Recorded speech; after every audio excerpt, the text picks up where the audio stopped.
बिस्मिल्लाहिर्रहमानिर्रहीम। अस्सलाम वालेकुम जनाब। स्टोरी मैंने एक ही शेयर करनी है और स्टोरी यही है कि फैसलाबाद के जलसे में इमरान खान साहब ने इतना ख़तरनाक बयान दिया है कि आप कहें इसको शहबाज गिल के बयान से 2 गुना ज़्यादा ख़तरनाक कह सकते हैं, कि जिसको वो ख़ुद ख़तरनाक कहते हैं। आर्मी चीफ़ से मुतल्लिक, आर्मी चीफ़ की तकर्री से मुतल्लिक ये क्या कहा है, ये तो खैर मैं आपको सुनवाता हूँ डेफिनेटली, और ये बताता भी हूँ कि ये फ्रस्ट्रेशन क्यों बढ़ रही है इमरान नियाज़ी की, क्या चक्कर है, मामला क्या है, कुछ बहुत ही कोई गड़बड़ हो गई है, क्या मसला क्या है, कुछ चीज़ें सेटल्ड हो गई हैं, कुछ मामलात जो है ना वो तय पा गए हैं, जो इमरान नियाज़ी के को लग रहा है कि मेरे मुखालिफ तय पा गए हैं, कुछ हवाओं का रुख मेरे मुखालिफ चलने लग गया है। ये सारी चीज़ें मैं आपके साथ बहुत ही डिटेल से डिस्कस करता हूँ। और अगेन वही रिक्वेस्ट, बहुत ज़्यादा रिक्वेस्ट ख़ास तौर पे ओवरसीज़ पाकिस्तानीज़ के लिए कि आप जिस तरीके से आप तामुन फरमा रहे हैं, आपके तामुन और परवरदिगार के करम से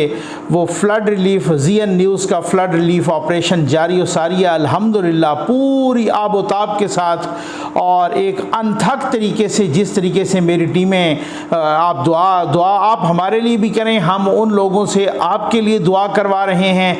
ये वो फेज़ है जिसमें ज़्यादातर लोग अब जाएं तो वो अब खेमे मांगते हैं। अब खेमे बहुत ज़्यादा जो है ना, टेंट जो हैं वो बहुत ज़्यादा महंगे हैं।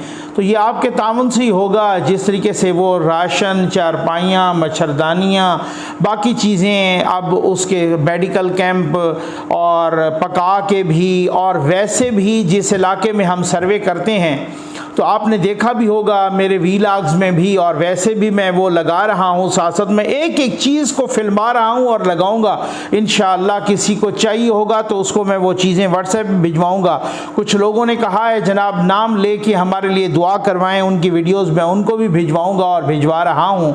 और असल में हम सर्वे करते हैं, पहले तो किसी इलाके में कहीं कोई राशन ज़्यादा पहुँच चुका होता है तो उन लोगों की ख़ुद डिमांड होती है, मसलन 80 to 90% लोग जब कहते हैं कि जी आप हमें पैसे दे दें, चूँकि हम ज़ाहिर है उनकी अपनी ज़रूरियात भी तो है ना, मुख्तलिफ़ हवाले से उनकी ज़रूरियात हैं, उन्होंने और भी तो ज़रूरियात पूरी करनी होती है ना, तो उनको हम पैसे दे देते हैं कि चलो यार इनकी कोई हफ़्ता 10 दिन का गुजारा हो जाए। वो गरीब लोग हैं, उनका इस तरीके से वो तो नहीं होता कि कोई जाके कोई उन्होंने 5 स्टार होटल्स पे खाना खाना है या इस तरीके से तो नहीं, उन्होंने तो जिस तरीके से वो करना है, राशन लेना है हफ्ता 10 दिन के, फिर कोई हमें तौफीक देगा अल्लाह और किसी को, तो फिर इसी तरीके से काम चलता है, तो हम उनको पैसे दे देते हैं। फिर इसी तरीके से जो चारपाइयाँ मांगता है, मच्छरदानियाँ मांगता है, हम उनको वो दे देते हैं। कुछ जो है ना रज़ाइयाँ मांगते हैं, हम उनको वो दे देते हैं। मेडिकल कैंप तो वैसे ही हम लगा रहे हैं, और साथ साथ राशन हम जो है ना वो पैक तो वो वैसे ही दे रहे हैं। तो ये सारी चीज़ें, लेकिन अब बहुत ज़्यादा डिमांड्स जो है ना टेंट्स की आ रही हैं, तो ये आपके ताउन से होगा सब कुछ इंशाअल्लाह। बहुत नवाज़िश आपकी, जज़ाकल्लाह। अब आ जाएं जनाब इमरान नियाज़ी साहब के उस बयान पर कि जो इमरान नियाज़ी साहब ने आज फैसलाबाद जलसे में, वो वैसे भी हर जलसे में कोई ना कोई चवल मार देते हैं, लेकिन इमरान खान साहब आजकल बहुत ही फ्रस्ट्रेशन में हैं, बहुत ही गुस्से में हैं। उनके अपने हिसाब किताब में, कैलकुलेशन में टाइम निकला जा रहा है। इस बयान पर ये मैं हावी नहीं होना चाहता आपके दरमियान, और इसके इस हायल नहीं होना चाहता। ये आप देख लें, ज़रा बयान सुने, उसके बाद इस पे तबसरा करते हैं मामला है क्या। इससे पिछली वीडियो में मैंने बताया था कि मामलात कुछ ख़तरनाक हो चुके हैं, या जैसे खान साहब कहते हैं ख़तरनाक हो चुके हैं। ये खान साहब को सुने, फिर रोना धोना। सुनो, दूसरी वजह यह है कि नवंबर में नया आर्मी चीफ आने वाला है, और ये दोनों जरदारी और नवाज शरीफ, इनकी पूरी कोशिश है कि ऐसा आर्मी चीफ आए जो ये अपना को फेवरेट लेके आए। ये अपना आर्मी चीफ लाना चाहते हैं क्योंकि पैसा इन्होंने चोरी किया हुआ है। ये डरते हैं कि यहां कोई तगड़ा आर्मी चीफ आ गया, एक मुहब्बे वतन आर्मी चीफ आ गया तो वो पूछेगा इनसे। तो इस डर से ये बैठे हुए हैं कि ये दोनों मिलकर अपना आर्मी चीफ अपॉइंट करेंगे। और मैं सारे पाकिस्तानियों से पूछता हूं, फैसलाबाद, गौर से मेरी बात सुनो। ये तो जब इनको मुश्किल पड़ती है मुल्क से बाहर भाग जाते हैं। अब आप अंदाज़ा कीजिए कि कह रहे हैं कि नवंबर में नया आर्मी चीफ आ रहा है और जरदारी और नवाज शरीफ ये कोशिश कर रहे हैं कि ऐसा आर्मी चीफ आए जो इनकी करप्शन को बचाए। कोई अगर मुहिब्बे वतन आर्मी चीफ आ गया, कोई तगड़ा आर्मी चीफ आ गया तो वो इनको कबूल नहीं है। इसका मतलब ये है कि अब इमरान खान साहब ने फैसला करना है कि कौन सा आर्मी चीफ मुहिब्बे वतन होगा और कौन सा आर्मी चीफ गद्दार होगा। ये इमरान खान साहब ने फैसला करना है। माशाअल्लाह, क्या बात है। ये वो फ्रस्ट्रेशन है, ये वो गुस्सा है, ये वो कहते हैं ना कैथारसिस है। जैसे बच्चे की तरह नीचे ज़मीन पे लेट के वो कहते हैं ना लेटनियाँ मारना। खान साहब अब उस स्टेज पे आ गए हैं। खान साहब ये हो गए कि जैसे अल्लाह माफ़ करे, लग रहा है कुछ अरसे तक तवाज़ुन न खो बैठें। ये बहुत ही अब उस पॉइंट पे आ गए हैं जो उनका पिन पॉइंट था, जो टारगेटेड पॉइंट था। ये वो बयान है जो शहबाज गिल के बयान से भी ज़्यादा ख़तरनाक बयान है, 2 गुना ज़्यादा ख़तरनाक बयान है।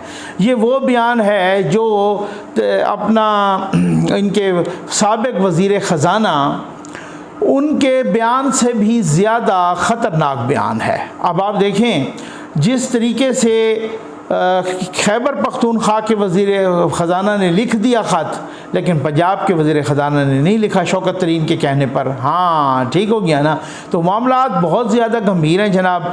मामला ये है कि खान साहब, मैंने आपको मुतअद्दिद वीलॉग्स में बता चुका हूँ, आप सुन भी चुके हैं और ये वीलॉग्स मौजूद हैं मेरे, आप दोबारा देख सकते हैं।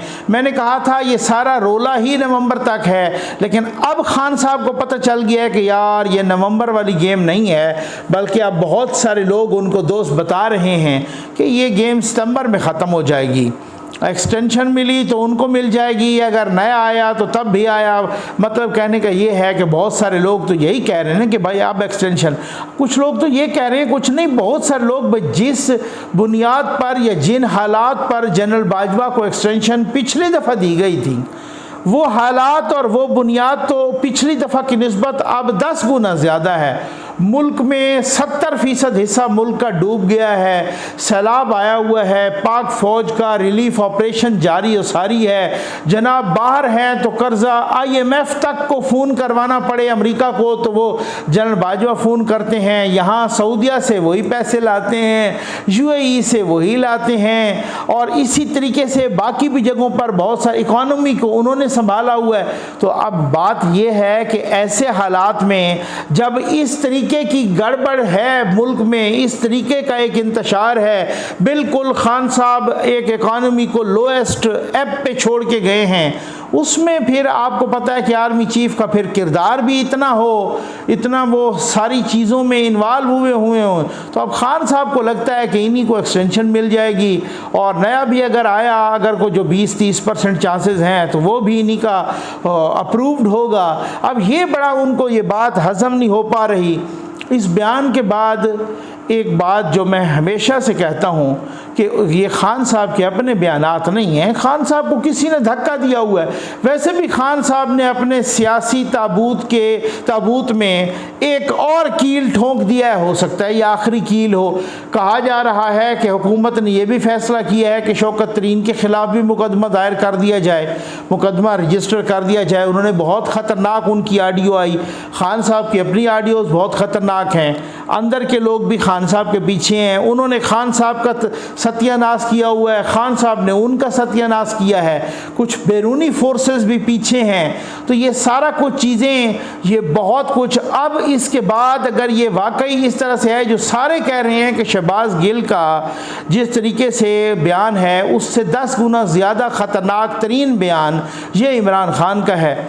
यही भाई देखें, जो भी आता है आर्मी चीफ वो एक प्रोसेस के तहत आता है, वो एक मुकम्मल प्रोसेस होता है। वहाँ से जनाब समरी मूव होती है वजारत दिफा से, GHQ का इनपुट होता है, फिर वो समरी आती है प्राइम मिनिस्टर हाउस, फिर वो प्राइम मिनिस्टर हाउस से आगे फिर वो प्राइम मिनिस्टर की अप्रूवल होती है। तो 3-4 नाम होते हैं या ज़्यादा भी हो सकते हैं। तो प्राइम मिनिस्टर का प्रेरोगेटिव है, वो उसको जो है ना उस तरीके से प्राइम मिनिस्टर चूज़ करता है और फिर वो फाइनल करता है। अब खान साहब को खान साहब इस वक्त बहुत मुश्किल में हैं। अब खान साहब मुझे आप ये बताएं कि जब आपको x DGISI general Asim Munir साहब, जिनको जो इस दौर में भी शामिल है आर्मी चीफ के, उन्होंने जब कहा था आपको कि जी खान साहब आपके घर में हीरे के सेट आ रहे हैं, हाँ हीरों के हार आ रहे हैं और वो मलिक रियाज साहब दे रहे हैं और पिंकी पीरनी हीरों के हार ले रही है।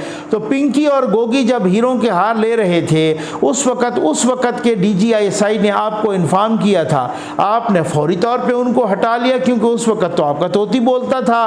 तो खैर उस वक़्त तो एक और कंडीशन थी, उस वक़्त और सूरत हाल थी। तो अब खान साहब को प्रॉब्लम ये है कि मेरे भाई ये सारी दौड़ और ये सारी जंग नवंबर तक की है। अब खान साहब मसला ये है कि वो कह रहे हैं कि जनाब मैं तो इस्लामाबाद का घेराव करूंगा, मैं तो ले आऊंगा। भाई कोई नहीं आएगा, बिल्कुल पक्की बात है, कोई नहीं आएगा। देखें परवेज़ इलाही साहब, जिनको खान साहब पंजाब का सबसे बड़ा डाकू कहते हैं, वो बड़ा डाकू भी बहुत सियाना है। उसको भी मालूम है कि अगर वहाँ से, अब देखें मैंने आपको कहा ना कि शौकत तरीन साहब की जो ऑडियो आई उसके तहत खैबर पख्तूनख्वा के वज़ीर ख़जाना तैमूर झगड़ा ने तो बात मान ली, उन्होंने ख़त लिख लिया IMF को, अपना ही मुँह काला किया, कर्ज़ा तो रिलीज़ हो गया पाकिस्तान का, रुका तो नहीं जो वो चाहते थे।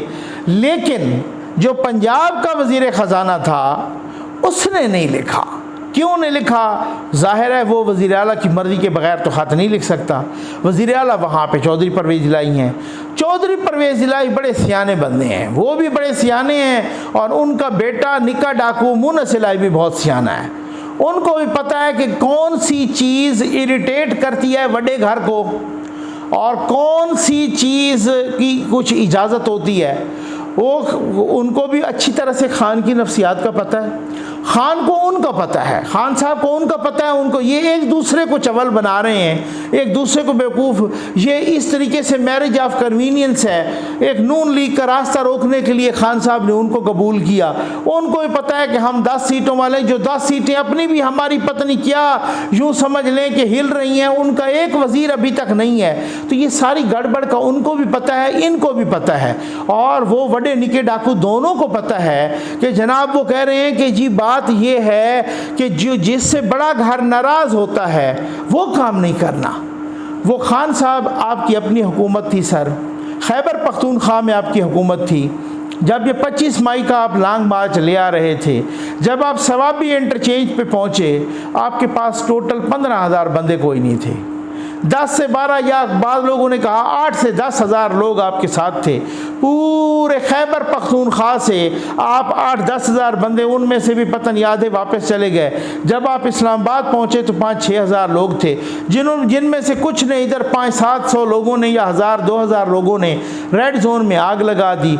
फिर उसके बाद आप आगे नहीं बढ़े। राना सनाउल्लाह ने आपसे कहा कि आप आगे बढ़ेंगे तो सिर्फ 100 शेल मैंने आपके इस कंटेनर के लिए रखा हुआ है, सिर्फ इसी पे मारूंगा।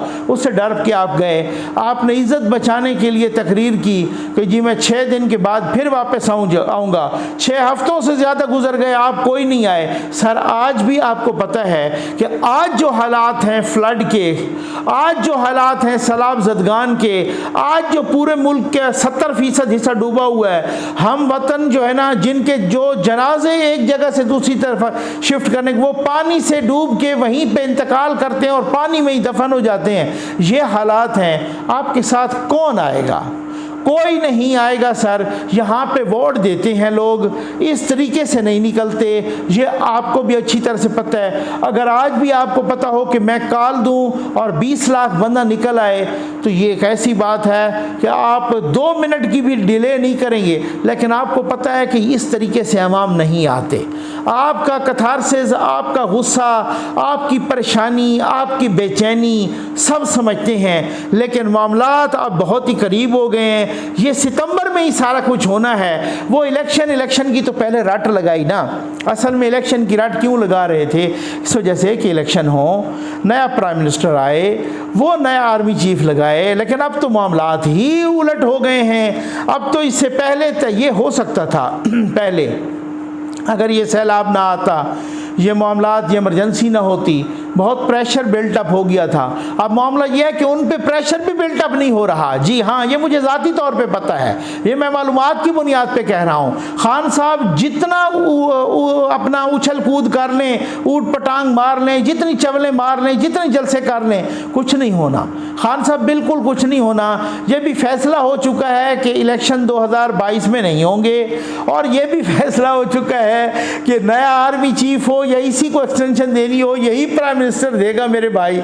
ये बात बिल्कुल कन्फर्म हो चुकी है और ये मामला तय हो चुके हैं और खान साहब को पता चल चुका है। इसी वजह से खान साहब की बकरी बैठ गई है और जूतियों की चीखें मरीख तक जा रही हैं। और वो जो उम्मीदें लेके बैठे थे जनाब, और उनको जिन्होंने चूना लगाया हुआ था FFL यूट्यूबर्स ने, अब तो मसला ये है कि अब तो अदालतों से भी वो वाला सूरत हाल नहीं है रिलीफ, क्योंकि खान साहब अपने पैर पे आप ही कुल्हाड़ी मार रहे हैं। रोज़ ही कोई नई चवल मार देते हैं। कभी वो किसी जज को धमकी दे देते हैं, कभी वो जर्नैल को धमकी दे देते हैं, कभी किसी को जानवर और यजीद कह देते हैं। तो मामलात इस तरह से गड़बड़ हो गए हैं कि खान साहब ने अपने पैर पे आप कुल्हाड़ी मार के अपने सारे रास्ते बंद कर दिए हैं। और अब खान साहब यूं घूम रहे हैं, कह रहे हैं जी मुझे दीवार से न लगाओ।